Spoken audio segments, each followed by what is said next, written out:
C'est vers toi que je me tourne, je veux marcher dans tes voies.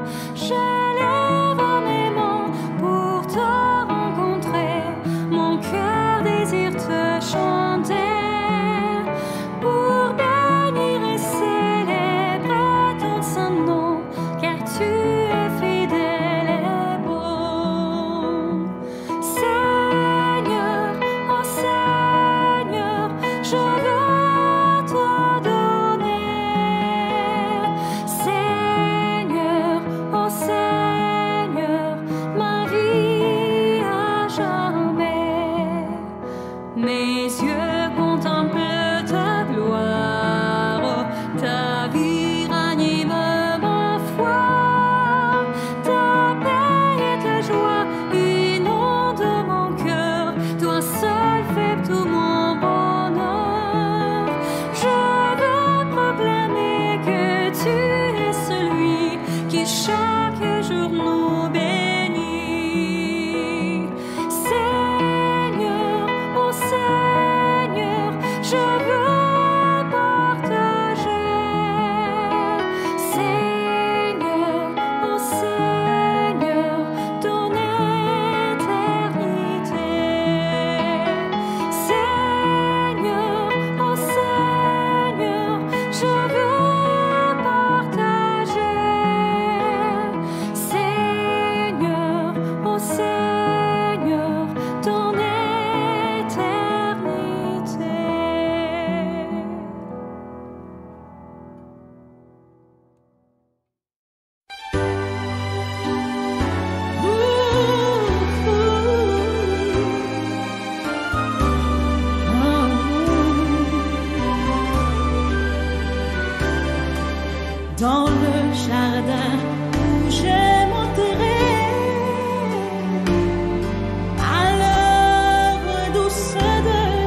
Seigneur, nous te remercions pour tout ce que tu nous donnes chaque jour, et plus spécialement pour ce jour où nous pouvons te rendre gloire par notre relation avec toi, avec ta parole, et par nos moments de partage avec nos proches.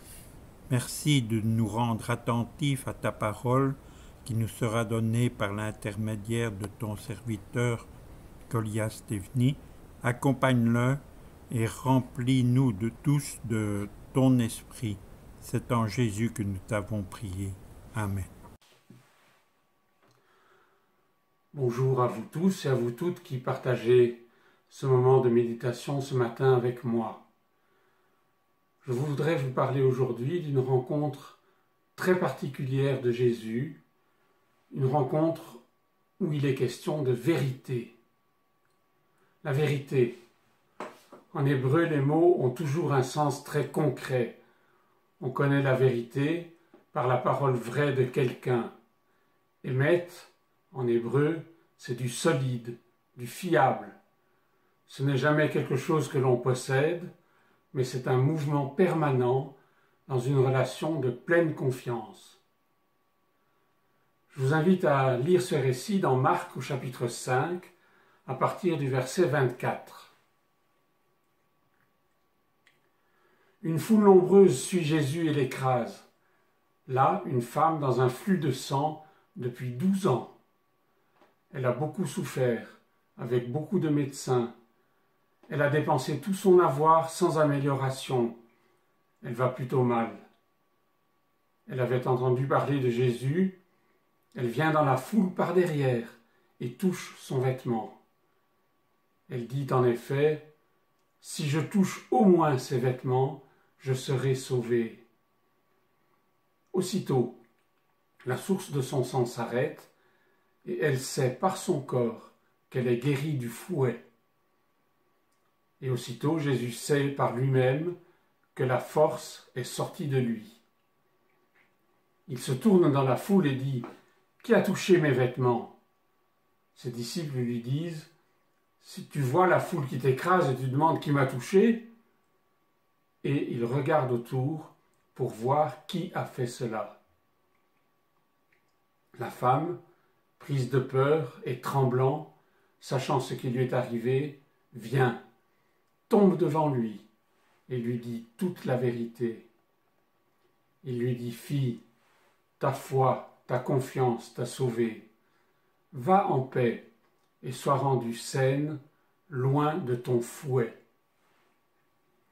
Voilà un récit qui nous frappe par son style direct. On a l'impression d'entendre le compte-rendu d'un journaliste. Mais ces paroles toutes simples, pourtant, peuvent nous interpeller.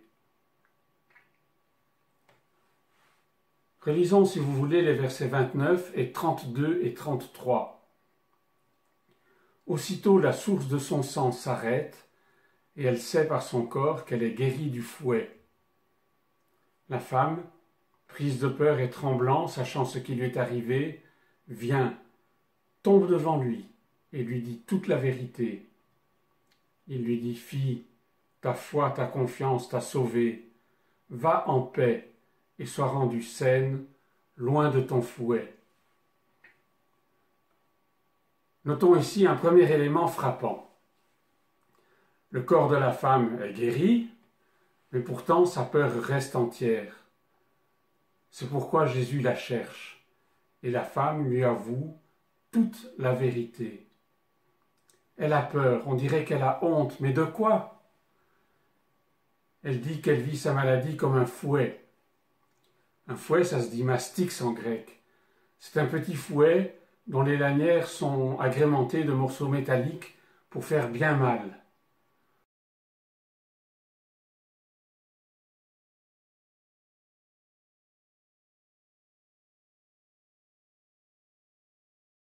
Ce fouet, on l'employait pour frapper les animaux ou pour torturer les humains. On le trouve mentionné dans le livre des Actes, au chapitre 22, le verset 24. Le tribun militaire ordonna de faire entrer Paul dans la forteresse et de le fouetter pour le faire parler. un instrument de torture. Alors de quoi parle-t-elle? D'un châtiment divin? Ou bien quel traumatisme, quelle maltraitance a-t-elle subi pour que son corps hurle de cette manière? Ce n'est pas une simple histoire de bonne femme. Le corps malade nous interroge. Qu'est-ce que tu n'as jamais pu dire à personne? Qu'est-ce qui t'empêche de t'aimer? Son corps qui saigne lui refuse la fertilité. Son corps qui saigne la rend impure et l'exclut de la société. Le fait de parler de le fouet indique qu'elle a transformé ce malheur, cette maladie, en une faute dont elle se sent coupable. Une maladie, au départ, devient une faute dont on se sent coupable.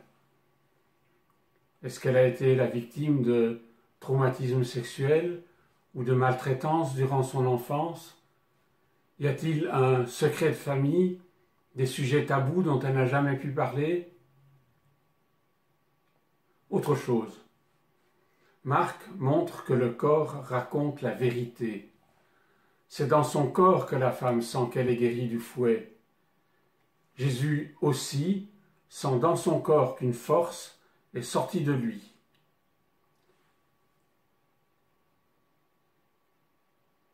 Pourtant, quand la femme est invitée à parler, elle prend peur.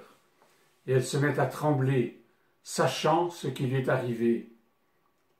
Elle le savait déjà dans son corps, mais grâce à cela, elle peut aussi entendre dans son cœur qu'elle peut maintenant lâcher le fouet, qu'elle y a peut-être mis elle-même d'ailleurs, et dire toute la vérité.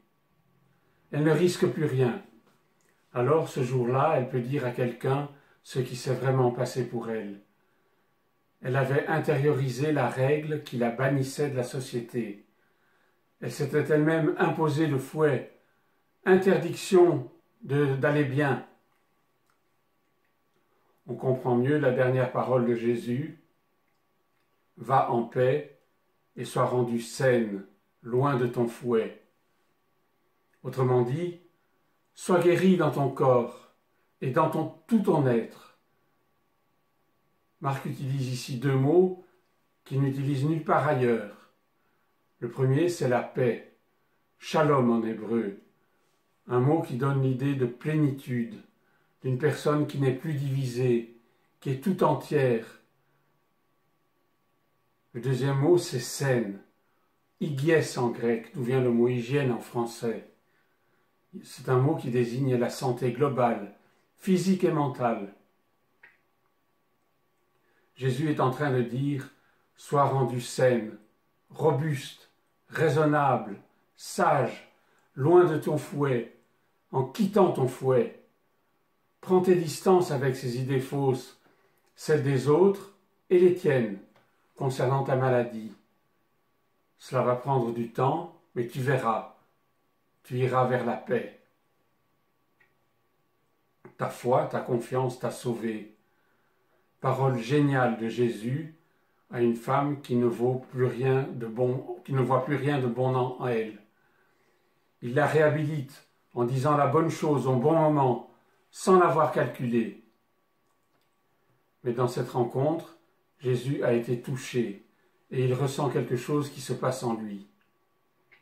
Sa question, « Qui m'a touché ?», suggère un parallèle entre son expérience à lui et celle de la femme. Lui, il sent qu'une force est sortie de lui, et elle sent qu'elle est guérie du fouet. Les autres, eux, n'ont rien vu du tout. Ce récit nous montre aussi qu'une vraie rencontre nécessite que l'on sorte de ses frontières de confort habituelles. Comment la femme a-t-elle eu le courage de faire un geste interdit, d'aborder le maître, ceux qui savent, les autorités, le qu'en dira-t-on? Et Jésus, s'il ne s'était pas laissé toucher malgré l'interdit, s'il avait refusé qu'on le distrait de son programme de travail, à ce moment-là, il était justement en train d'accompagner chez lui le chef de la synagogue dont la fille était gravement malade. Si Jésus n'avait pas cherché à la voir au milieu de la foule, rien ne se serait passé, mais il s'est laissé toucher au propre comme au figuré, ce qui a rendu possible pour la femme de dire toute sa vérité. Dire toute sa vérité. En grec, le mot pour parler de la vérité est composé de deux parties. La première veut dire non, ce n'est pas ça. Et la deuxième désigne le sommeil, la torpeur, la léthargie. La vérité, c'est donc le non-sommeil, la non-torpeur, la non-inconscience. La femme doit sortir de son mutisme qui la maintient dans un sommeil de mort. Elle doit se réveiller, mais ce n'est pas un réveil en douceur. Prise de peur et de tremblement, elle tombe devant Jésus. Il est bien difficile de faire taire la voix mensongère intérieure qui nous donne une image négative de nous-mêmes. Et il faut la parole de Jésus qui tranche dans le vif de sa fausse identité. Une voix nouvelle qui lui dit « Tu n'es ni coupable, ni mauvaise. La vérité, c'est que tu as choisi de faire confiance, malgré tout. Et à cause de cela, tu vas vivre. Et je t'engendre dans cette vie nouvelle. » La femme, anonyme et tremblante de peur, qui ne fait pas partie de ceux qui suivent Jésus, qui n'est pas du tout en ordre avec les règles de la religion, cette femme anonyme devient une fille confiante. Elle est entrée dans la famille de Dieu. Ses premiers pas dans ce cheminement ont été d'oser toucher, puis d'oser parler, et elle n'en est pas morte. Elle pourra dorénavant s'appuyer sur la bienveillance et sur le respect dont elle a bénéficié de la part de Jésus. Je voudrais vous raconter une expérience personnelle. J'ai reçu un jour en consultation une femme qui avait entre 45 et 50 ans, qui était la maman divorcée d'une petite fille de 6 ans. Elle venait parce qu'elle se sentait angoissée et qu'elle n'arrivait pas à dormir. C'est son corps qui parlait. Elle vivait une situation très difficile. Elle avait été abandonnée par le papa de sa fille qui battait sa petite fille. Elle n'avait pas de travail et elle vivait dans un espace minuscule. La deuxième fois que je la vois, on discute de sa situation et de ce qui pourrait entraîner tous ces symptômes. Elle me parle beaucoup de sa fille. Et je suis frappé par le fait qu'elle se sent tout le temps coupable. Coupable de ne pas pouvoir la gâter comme une maman le souhaite. Coupable de ne pas avoir assez d'autorité. Coupable de ne pas avoir assez d'espace pour vivre d'une façon correcte avec sa petite fille. Je lui dis à ce moment-là, j'ai l'impression que vous vous sentez tout le temps coupable. Et elle fond en larmes. Puis elle me raconte que c'est vrai, qu'elle a tout le temps le sentiment d'être en faute, depuis très très longtemps. Je lui raconte alors que cette culpabilité permanente, c'est souvent la conséquence d'une maltraitance physique, ou mentale, ou sexuelle, notamment dans l'enfance, ou en cas de viol. La personne qui se fait violer, l'enfant qui subit des attouchements ou de la violence, se trouve dans une situation de totale impuissance. Il ne peut rien faire pour modifier les choses. Il est face à un agresseur qui est plus fort que lui et qui le domine complètement. Mais se sentir totalement impuissant, c'est quelque chose pour un être vivant qui est insupportable. Alors, pour se prouver qu'on existe quand même, on a tendance à mettre en place un mécanisme extrêmement pervers. Et on se dit alors, j'ai une responsabilité dans ce qui s'est passé. Donc j'existe. Je suis responsable. J'ai dû faire quelque chose de mal. J'ai été provocante.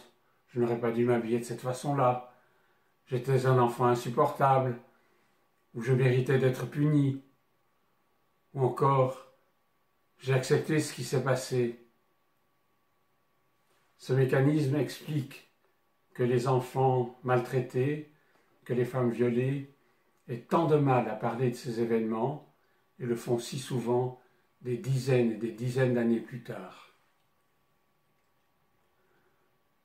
Au moment où je lui explique cela, la patiente se remet à sangloter. Elle me raconte alors qu'elle a subi des attouchements répétés de la part de son grand-père alors qu'elle n'avait que 9 ans. Et là, quelque chose a commencé à se dénouer en elle. Nous avons fait un long cheminement ensemble, car tout ne s'est pas réglé en un instant, loin de là, comme par magie. Mais elle a pu peu à peu déloger ce fouet qui était en elle. Jésus regarda autour pour voir qui avait fait cela. La femme, prise de peur et tremblant, sachant ce qui lui est arrivé, vient, tombe devant lui et lui dit toute la vérité. Il lui dit « Fille, ta foi, ta confiance t'a sauvée. Va en paix et sois rendue saine, loin de ton fouet. » Cette rencontre de Jésus avec la femme nous dit l'importance d'oser parler, parfois pour la première fois, de nos souffrances secrètes, qui remontent souvent à très loin, à l'enfance parfois de secrets de famille, de parler à quelqu'un de bienveillant qui croit ce qu'on lui raconte et qui se laisse toucher. Ce récit nous dit aussi l'importance d'être capable d'écouter, d'entendre, de percevoir et de sortir de notre zone de confort, d'être l'oreille compatissante qui entend le récit de quelqu'un qui souffre et qui parle pour la première fois.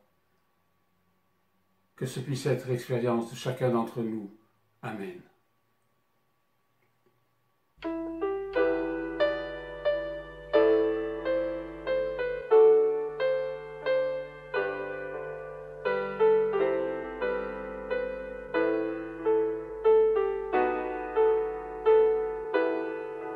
Comme un souffle fragile, ta parole se donne. Comme un vase d'argile, ton amour nous façonne. Ta parole est murmure comme un secret d'amour. Ta parole est blessure qui nous ouvre le jour. Comme un souffle fragile, ta parole se donne. Comme un vase d'argile, ton amour nous façonne. Ta parole est l'essence comme on sort de prison. Ta parole est semence qui promet la moisson. Comme un souffle fragile, ta parole se donne. Comme un vase d'argile, ton amour nous façonne. Ta parole est partage comme on coupe du pain. Ta parole est passage qui nous dit un chemin. Comme un souffle fragile, ta parole se donne. Comme un vase d'argile, ton amour nous façonne.